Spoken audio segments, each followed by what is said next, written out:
Hello, my friends. I hope you're doing well. Thanks for tuning in to my book haul channel. And look what I have here for you today. Yet another book haul. Lord knows I don't need any more books than I already have, but I was itching to go to my local bookstore because I know they always have some good stuff there, and it tends to go away. So someone in this city, at least one other person, has similar tastes.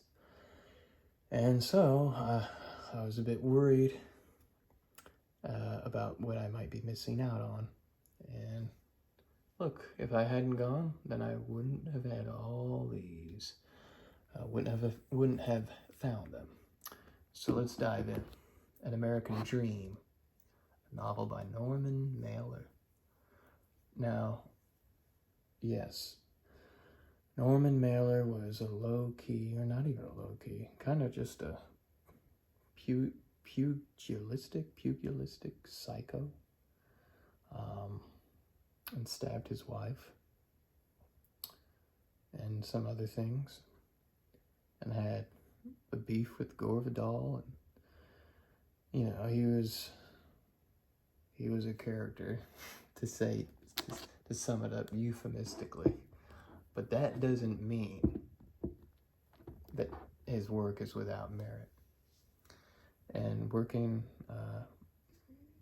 interviewing over 50 authors for the Kaleidoscope, and that's just the ones that were finished, I've really developed a talent for separating the art from the artist, which is really what you have to do.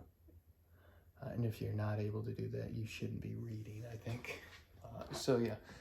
I really loved Norman Mailer's Ancient Evenings. I've read Tough Guys Don't Dance, which is a kind of play on the noir genre, and since I'm not big on noir to begin with, I didn't enjoy it that much. It was okay. But I'm very interested in reading Harlot's Ghost, which Christopher Hitchens said was a wonderful novel of the CIA. And I also have a copy of The Castle in the Forest, which is some kind of supernatural Hitler late novel. I think it might have been his last. That sounds interesting. And I also have The Spooky Art, which is his book on the craft. I don't read craft books, but this one comes highly recommended by Martin Amis, and so I'm interested in it. I haven't read any of those, and I haven't read this, but look at that cover. I like it. And this is a first edition. It's got, if you can see that, an owner's inscription from 1965, like a damn time machine here. Savannah, Georgia. So this thing hasn't traveled very far since it got in the hands of this guy named Terry Brown, I think it is. Yeah, look at that vintage paper. Library of Pope T. Brown. Yeah, so he went all out with marking his territory. Very macho male of him. But yeah, this dates from 1964, so he bought that when it came out, give or take. And let's see how it starts. Chapter 1, The Harbors of the Moon. I met Jack Kennedy in November 1946. We were both war heroes, and both of us had just been elected to Congress. We went out one night on a double date, and it turned out to be a fair evening for me. I seduced a girl who would have been bored by a diamond as big as the Ritz.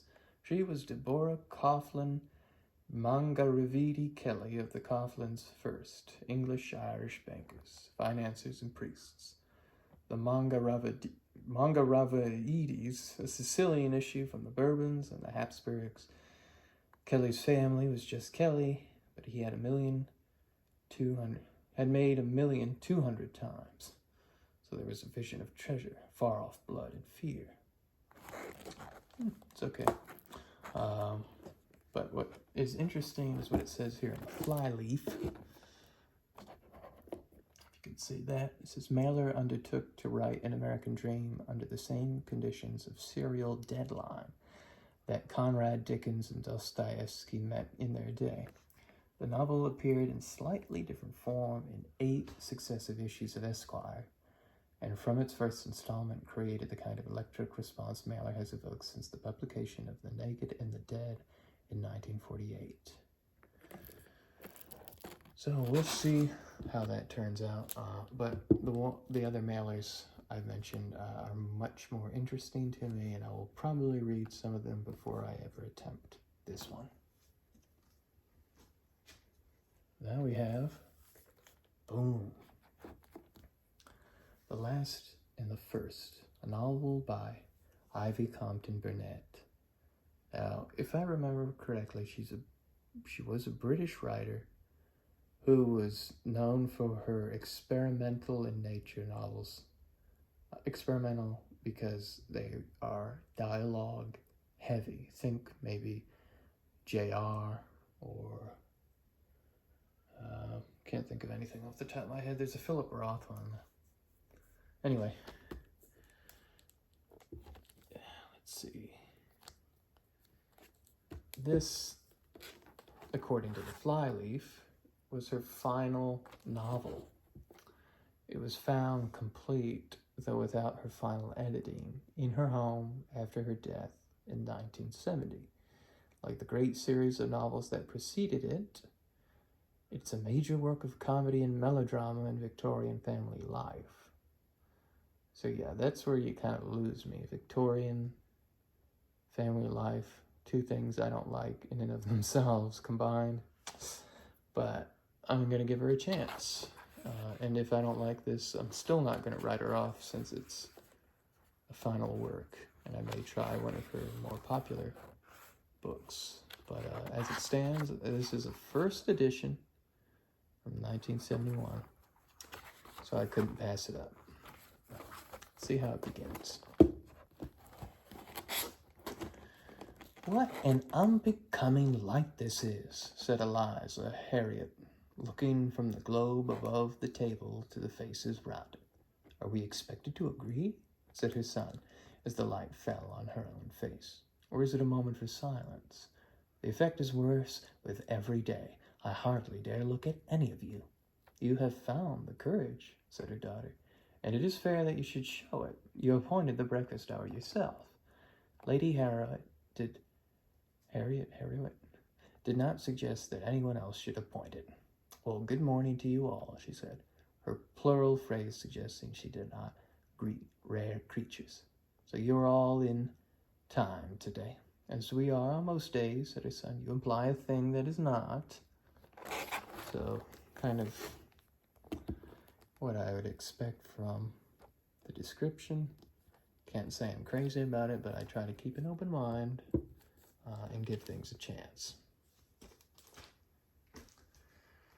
Next, we have something that I barely even recognized, but I did ultimately recognize it. It was in my mental encyclopedia many years ago. Well, I don't know how many. It may have been 3 years ago, so not too many, 3 or 4. I was interested in Native American magical realism, if that was even a thing. I mean, of course, there's got to be something like that. And the name Gerald Vizenor came up, and this book came up, Bear Heart, The Airship Chronicles.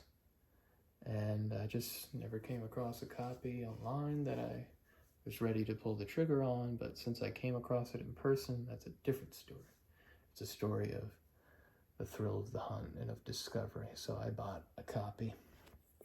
And he's still alive, so if I like this, I'm going to do everything I can to interview him. And it has a wonderful beginning. I've already sampled it.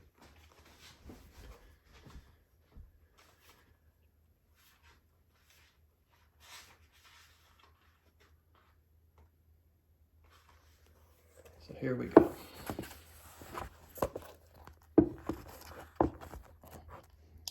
Morning Prelude. The last full moon of summer slumps alone through the pallid shadows of the cedar night, and then stretches out over the dark river water into morning. Proud Cedar fares a ceremonial bear. He dreams in sudden moods and soars through stone windows on the solstice sunrise. The clown crows trail his luminous breath, and thunder voice, ha ha ha ha, from his magical directions into the fourth world. The earth turtles emerge from the great flood of the first world. In the second world, the earth is alive in the magical voices and ceremonial words of birds and the healing energies of plants. The white otter is the carrier of animal dreams in the new hearts of humans. The third world turns evil with contempt for living and fear of death. Solemn figures are slashed open on the faces of tribal dream drums. Very mythic, mythopoetic, if I'm even pronouncing that word correctly, but god damn, that sounds, excuse my French, pretty damn good. And here's the thing. Women and Men by Joseph McElroy has Native American sort of flashbacks or side flashes, and he goes into some depth into the Native American mythology. So there's that. But he, as far as I know, he's just American, not Native American. And then there's Johnny Stanton's Mangled Hands, which I wrote the introduction for. It came out, a new edition came out through Tough Poets Press. And that is all Native American mythology to the bone. But again, Johnny Stanton isn't a Native American.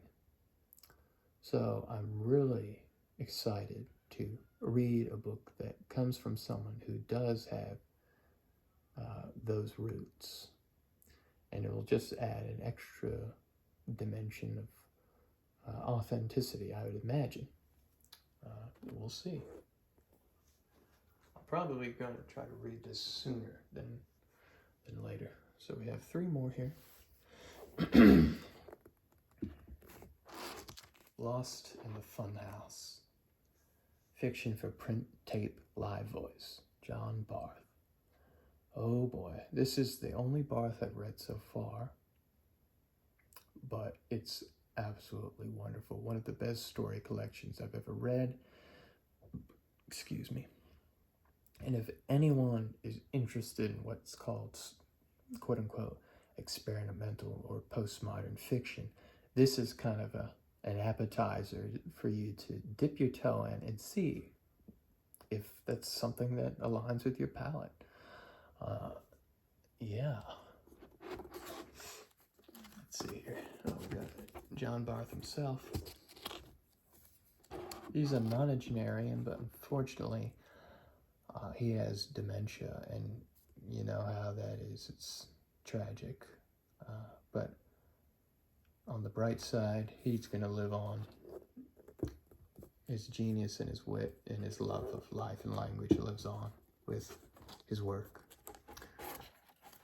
Let's see here. And if you don't know, this story collection has one of the shortest stories that also happens to be one of the longest stories ever written at the same time. And I told my brother about it. He said, "How is that possible?" I said, "Let me show you." It's titled, see this? Frame Tale. You're supposed to cut on dotted line, twist one end, and fasten AB to AB, CD to CD. And what you make then is a Mobius strip. And it says, once upon a time,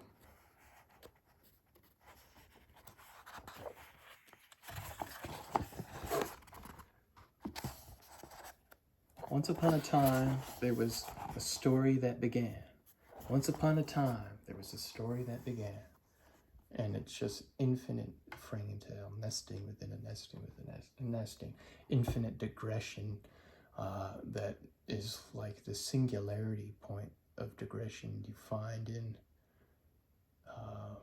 The 1001 Nights, or even Midnight's Children by Salman Rushdie, that has a narrator who is infamously known for his digressions and interruptions of the story, which is kind of a narrative edging, if you will.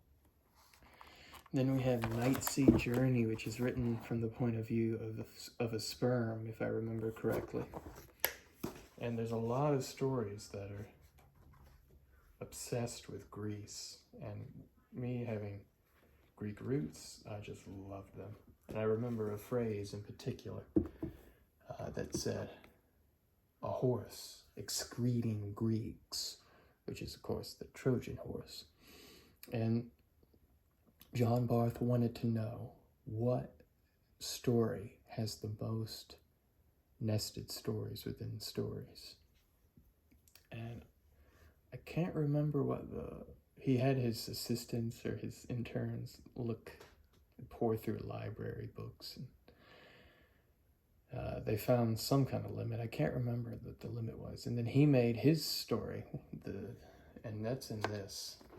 And it has like 18 levels or something crazy like that of stories within stories. And it was just a blast to read.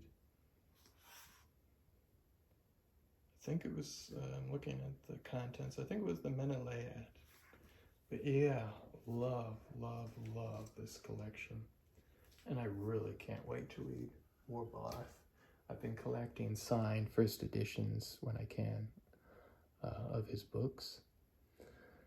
But someone got rid of their Barth at the bookstore. Because look, I have more Barth to read. Chimera. Look at him.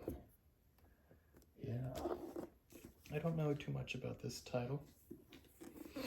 It says, at this point I interrupted my sister as usual to say, you have a way with words, Scheherazade. This is the 1000th night.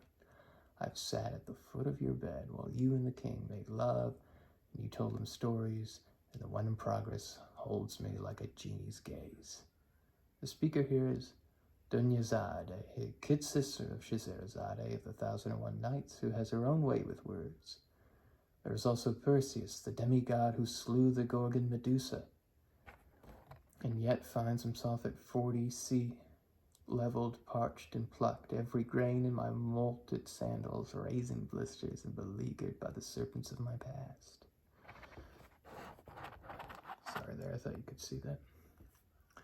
And Bellerophon, the hero who tames the winged horse, Pegasus, only to discover my life's a failure. I'm not a mythic hero. I never will be.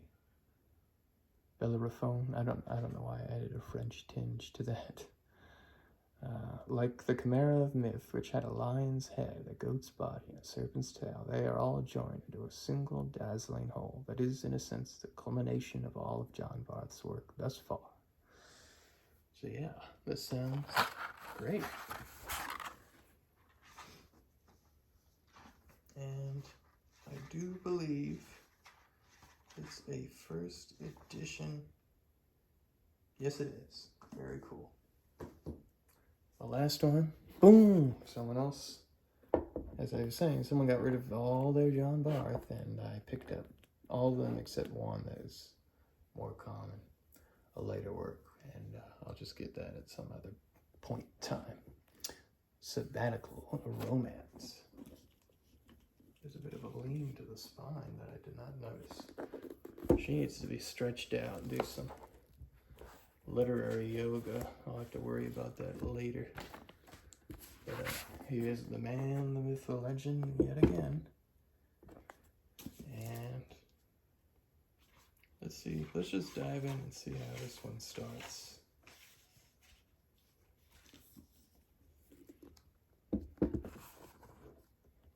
There was a story that began, said Fenwick Turner, Susie and Fen.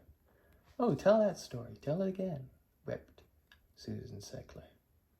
Graybeard Fen would be happy to give it another go. Those verses, Susan's tears, these notes at the feet of certain pages, all shall be made clear in time.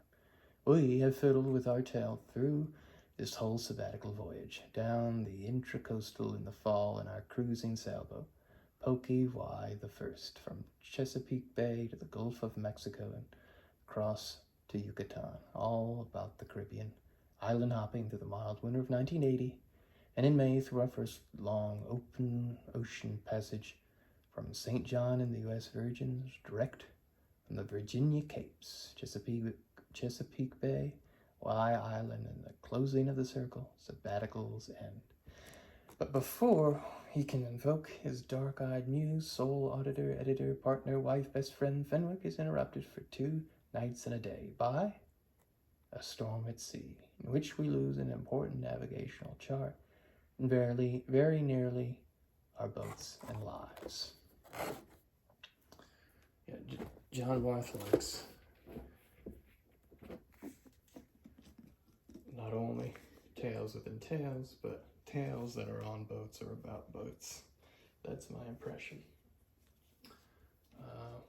So yeah, anything out of this book haul that has caught your eye the most? And let me know if you've gotten anything cool in the mail or by hunting in a bookstore recently.